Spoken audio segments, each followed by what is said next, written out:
soal rasuah, kita nak bercakap soal game changer, this is the game changer. Persetankanlah orang nak cakap apa. Oh, ini nak balas dendam, witch hunting. Kalau bukti dah jelas, kalau betul ada, dia bukan witch hunting. This is cleansing. Yang ini adalah memang pembersihan yang kita nak lakukan dalam negara kita, tuan-tuan. Dan kebetulan, saya tak tahu. Mungkin dia ambil, mungkin dia tak ambil. Kalau dia tak ambil sekalipun, paling kurang, dia tak boleh lari daripada terpalit dengan dosa-dosa rasuah tersebut. Jubah sekarang ini tak boleh tutup hati yang hitam. Begitu juga jubah tidak akan jadi kalis kepada dosa-dosa rasuah anda. So I'm giving you fair warning. Kalau ada masa, larilah keluar negara. Kalau ada masa lah. Tapi saya rasa dia malu juga kan. Kalau tiba-tiba ada seorang pemimpin tu hilang kan, tak boleh balik daripada negara dia, kita tahu something is wrong somewhere lah. Something is wrong somewhere. So itu saya dedahkan Muhyiddin Yassin is going to be next. Dia ada pemimpin lain dalam Parti Bersatu yang akan kena. Adakah videonya kabur-kabur yang akan kena? Adakah dia seorang yang pernah pergi ke Sabah menyebabkan Sabah terbang dahulu? Yang tu saya tak nak mendahului lah kan. Kita hanya menunggu masa dan ketika. Dan saya nak bagi tahu tuan-tuan, jangan risau. 11,000 dah. Jangan risau, jangan takut. Saya kata jangan risau. Sebab apa saya kata jangan risau? Cases ni, dia siasatan ni dia perlu ambil masa. Kan? Kita kena faham pegawai SPRM ni tak ramai. So dia nak kena tengok dokumen satu persatu. Kalau sebodoh-bodoh saya yang tak berapa nak pandai ni pun, saya boleh nampak dengan jelas akaun wang yang pelik-pelik macam ni, tuan-tuan. Ini kan pula yang dalam SPRM yang hebat, yang apa orang kata penuh pengalaman tu semua. Now, faham tak kenapa sekarang ini Bersatu Perikatan Nasional nak jatuhkan kerajaan yang ada? Faham tak kenapa mereka tak nak bergabung dengan Anwar Ibrahim sebagai Perdana Menteri? Faham tak kenapa selama 11, 12, 20 tahun ini Anwar dinafikan jawatan dia sebagai Perdana Menteri? Sebab bagi saya, kalau anyone yang takkan orang kata apa tergoda dengan objek-objek duit dan pangkat dan kedudukan adalah Anwar Ibrahim. So bila dia tak, bayangkan saya boleh imagine lah. Mungkin. Janganlah pula lepas ni SPRM panggil saya kan, betul ke suara ni dakwaan ni? Mungkin ada orang mungkin lah mesej Perdana Menteri, PM tolong janganlah sebut nama saya. Saya memang terlibat. Okay lah, I give you 20%. I give you 500 million. I give you 1 billion. I give you, nak selamatkan diri. Macam saya kata dulu lah tuan-tuan, tak payah duduk penjara, try duduk lock up. Tak payah duduk penjara, try duduk lock up. Tak sanggup. Orang biasa lah tak sanggup kan. Try duduk lock up kan. Kita tidur sini, sebelah tu tandas. Tandas tinggi ni je. Orang buat bisnes kita boleh nampak. Kan?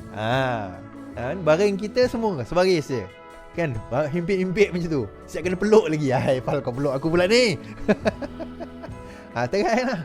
Itu lock up ni lah, polis lah. Kalau SPRM saya tak pernah duduk lagi. Tak nak saya. Kan? Tapi poinnya adalah poin saya tuan-tuan. Poin saya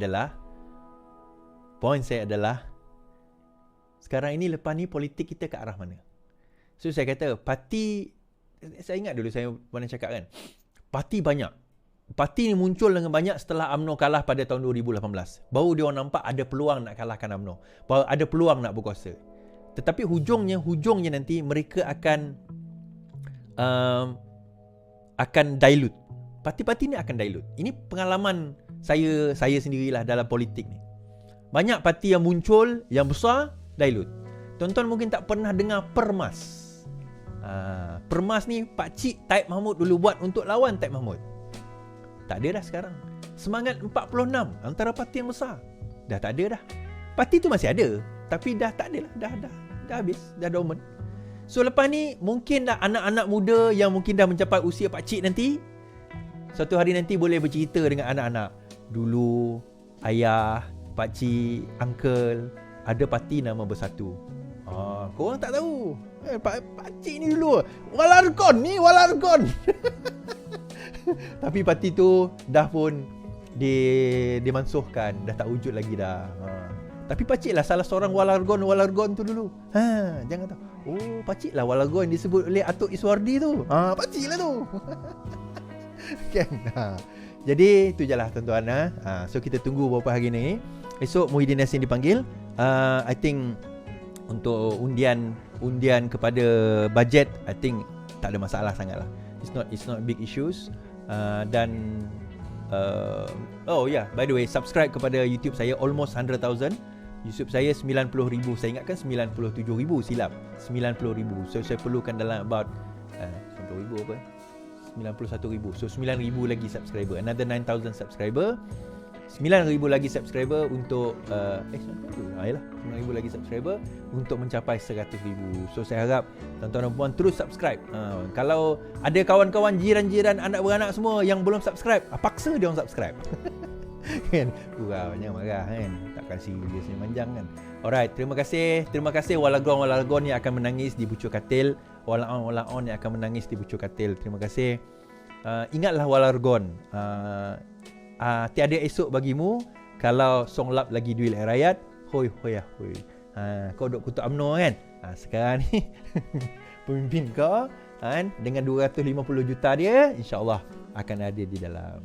Dan bila saya kata semalam UMNO tidak jadi diharamkan, surat yang tular itu, saya kata Hadi checkmate. Bila surat yang tular itu, Menteri KDN kata, nope, bidang kuasa saya upon my discretion, Section 5 mengikut budi bicara menteri, tidak dibatalkan, boleh diteruskan. Ada orang tak puas hati. Jadi bila ada orang tak puas hati, apa kata Safruddin Nasution? Dia kata UMNO dikecualikan, ahli tak puas hati boleh bawa ke mahkamah. Keputusan memberi pengecualian kepada UMNO mengikut Seksyen 70 Akta Pertubuhan berhubung pemilihan parti itu adalah terpakai, kata Menteri Safruddin Nasution. Safruddin berkata, sekiranya ahli UMNO yang membawa isu itu sebelum ini tidak berpuas hati dengan keputusan, mereka boleh membawa ke mahkamah. Ahli parti setelah membawa kes ke ROS dan ROS memberi satu keputusan ataupun menteri telah membuat keputusan dan dia tak puas hati, dia boleh bawa ke mahkamah. Prosesnya dia kena angkat asas kenyataan dia, sediakan affidavit, kemudian pihak siapa dinamakan sebagai defendant. Okey, saya nak ajar sikit. Kalau orang UMNO nak bawa perkara ini ke mahkamah, dia tak boleh bawa UMNO. Kalau dia bawa UMNO ke mahkamah, dia boleh dilucutkan jawatan kerana tidak boleh seorang ahli parti mengheret partinya ke mahkamah. Okey. Tetapi apa yang dia boleh buat? Dia boleh heret ROS ke mahkamah. So dia boleh kata ni tak betul berdasarkan ini, berdasarkan itu.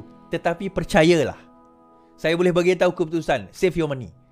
Mahkamah akan kata itu bidang kuasa menteri, terpulang kepada menteri. Because Section 5 jelas di dalam Akta Pertubuhan, menteri mempunyai kuasa yang amat luas nak membatal atau tidak membatal atau membenarkan apa perkara yang berlaku dalam mana-mana parti. Saya bagi contoh.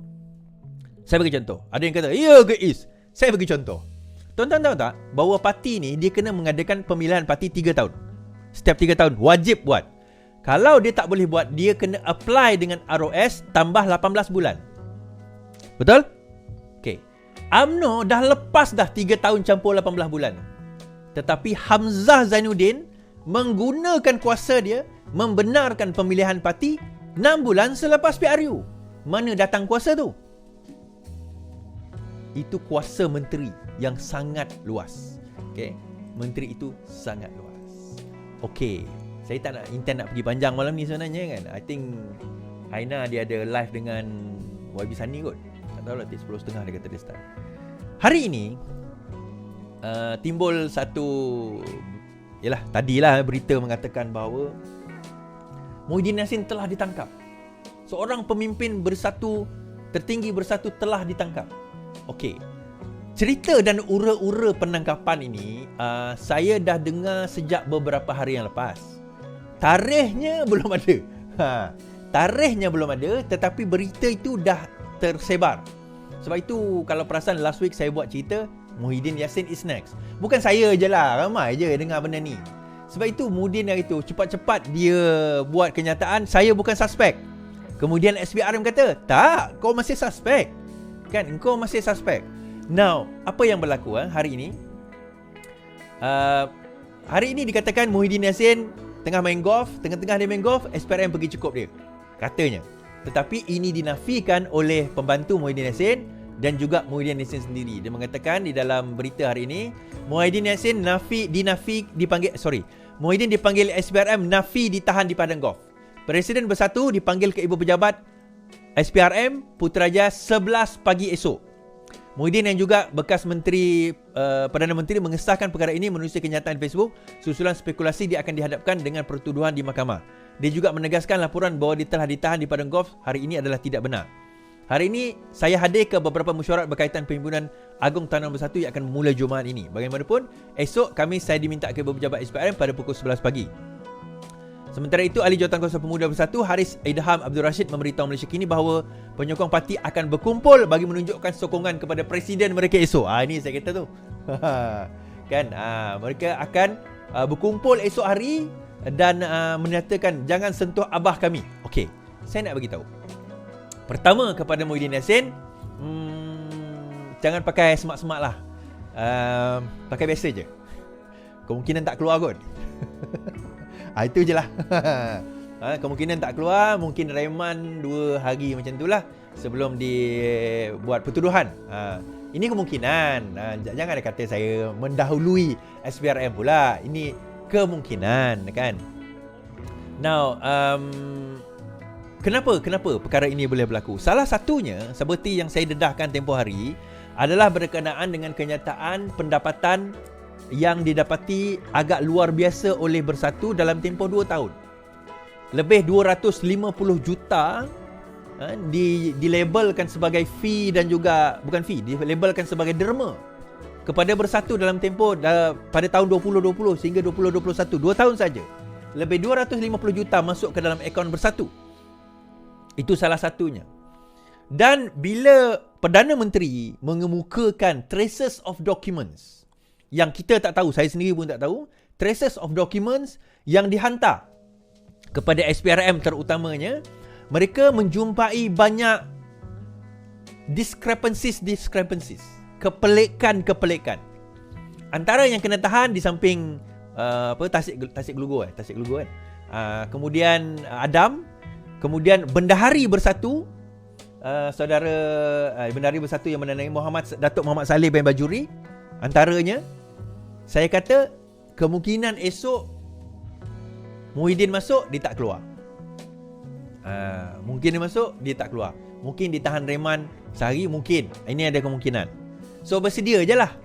Atau mungkin tidak. Mungkin dia dipanggil untuk menyatakan, orang kata memberi sebagai saksi saja, berkemungkinan.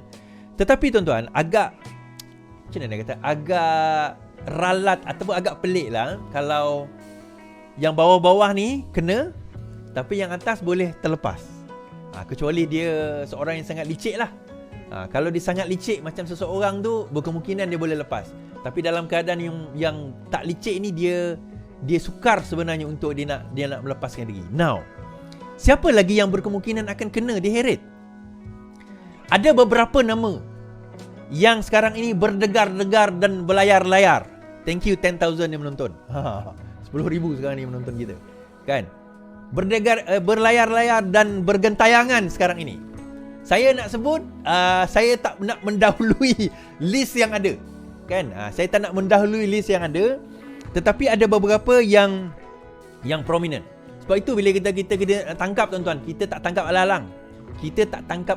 Kita tangkap terus pemimpin dia yang paling tinggi. Kita tangkap terus pemimpin yang paling tinggi. Dan paling kurang kalau tak pemimpin tinggi ni kena, yang bawah-bawah bila dia dah kena, takkan dia kena seorang-seorang. Paling kurang pun dia sakau, dia kena semua sekali lah. Takkan dia orang kata dia kena seorang-seorang, betul tak?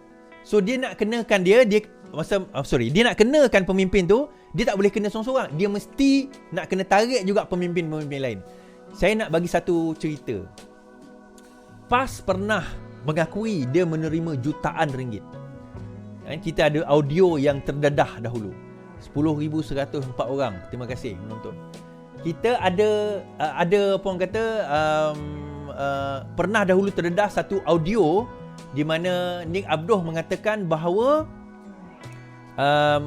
PAS memang menerima duit. Hadi pun tahu penerimaan wang tersebut. Itu zaman UMNO memerintah. Zaman duit masa itu dengan UMNO yang Claire Brown dedahkan ada 90 juta. Bayangkan tuan-tuan, sekarang ini dalam keadaan dia jadi menteri, memegang portfolio menteri yang memegang dana bilion ringgit, dan dana itu dikeluarkan dalam keadaan darurat. Dalam keadaan darurat. So apa dia boleh main kat situ? Rahsia dia dah bocor. Hoi hoya hoi tuan-tuan. Walaon koyak. Yes, hashtag Walargon dan Walaon sekarang koyak tuan-tuan.